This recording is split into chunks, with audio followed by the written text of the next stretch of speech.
Shalom Bapak Ibu, saudara-saudara yang terkasih, bagaimana kabarnya? Semuanya pasti sehat bukan? Oh pasti, Tuhan selalu menyertai kita, amin. Itu sebabnya mari kita siap menerima renungan pagi. Kita satu di dalam doa. Tuhan Yesus, betapa baiknya Engkau. Pagi ini kami menikmati hari yang baru. Tubuh kami pula Engkau telah peliharakan sehingga sehat tak kurang apapun.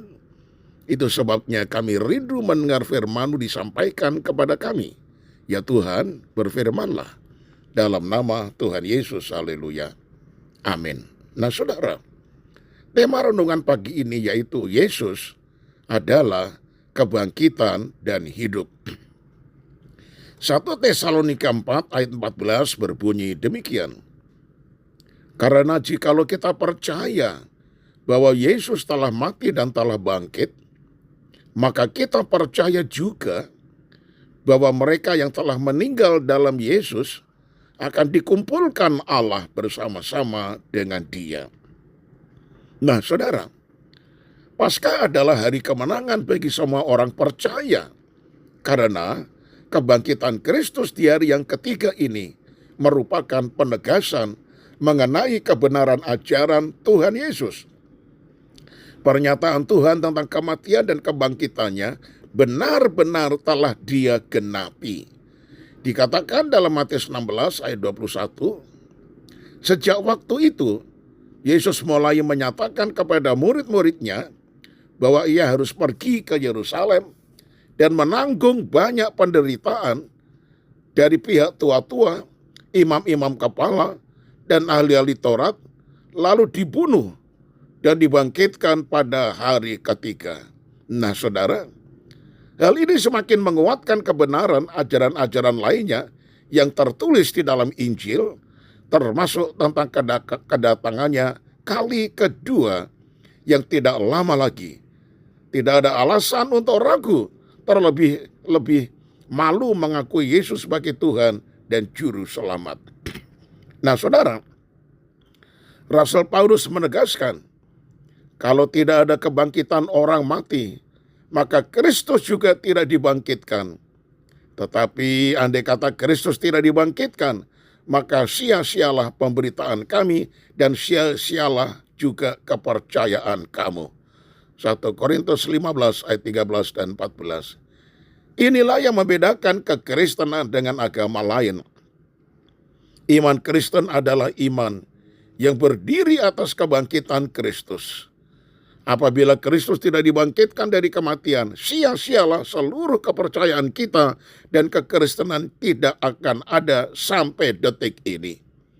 Itulah sebabnya Rasul Paulus tetap bersemangat memberitakan Injil meski harus dihadapkan pada banyak ujian dan penderitaan. Kebangkitannya pula yang memberikan kekuatan dan keberanian kepada Yohanes dan Petrus untuk bersaksi di hadapan mahkamah agama, yaitu Kisah Rasul 4 ayat 1 dan 2. Jadi saudara, pengharapan hidup kita sebagai orang percaya bergantung mutlak kepada kebangkitan Kristus ini. Karena Yesus Kristus telah bangkit, kita juga akan mengalami kebangkitan itu. Ada tertulis, upah dosa ialah maut. Nah saudaraku, satu-satunya jalan keluar dari maut ini harus dikalahkan dengan kebangkitan. Dan Kristus telah menang atas kuasa maut. Nah saudara, saya tutup dengan kalimat ini. Berita tentang Kristus yang mati dan bangkit merupakan inti berita kekristenan. Karenanya kita dapat diselamatkan dan memiliki masa depan gemilang. Amin. Mari kita satu di dalam doa. Tuhan, kami bersyukur kepada Tuhan karena Engkau yang telah mati dan bangkit sudah menjadi Tuhan dan Juru Selamat kami. Hidup kami telah kami serahkan di dalam tangan-Mu. Kami telah menerima keselamatan dan pengampunan dosa. Kami dibenarkan. Itu sebabnya ya Tuhan, nama kami sudah tercantum, sudah tertulis di dalam buku kehidupan Bapa di sorga. Itu sebabnya dalam dunia ini kami melangkah sampai nanti masuk surga. Kuatkanlah kami ya Tuhan, supaya kami hidup takut kepada Tuhan, menjauhkan diri daripada segala dosa dan lain sebagainya, dan mengiring Engkau dengan tekun dan setia, bahkan melayani pekerjaan-Mu. Terima kasih banyak Bapa.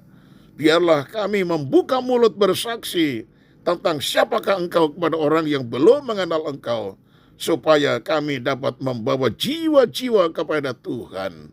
Terpujilah nama-Mu. Kami mengucap syukur untuk hari yang baru ini. Kami serahkan seluruh keluarga kami.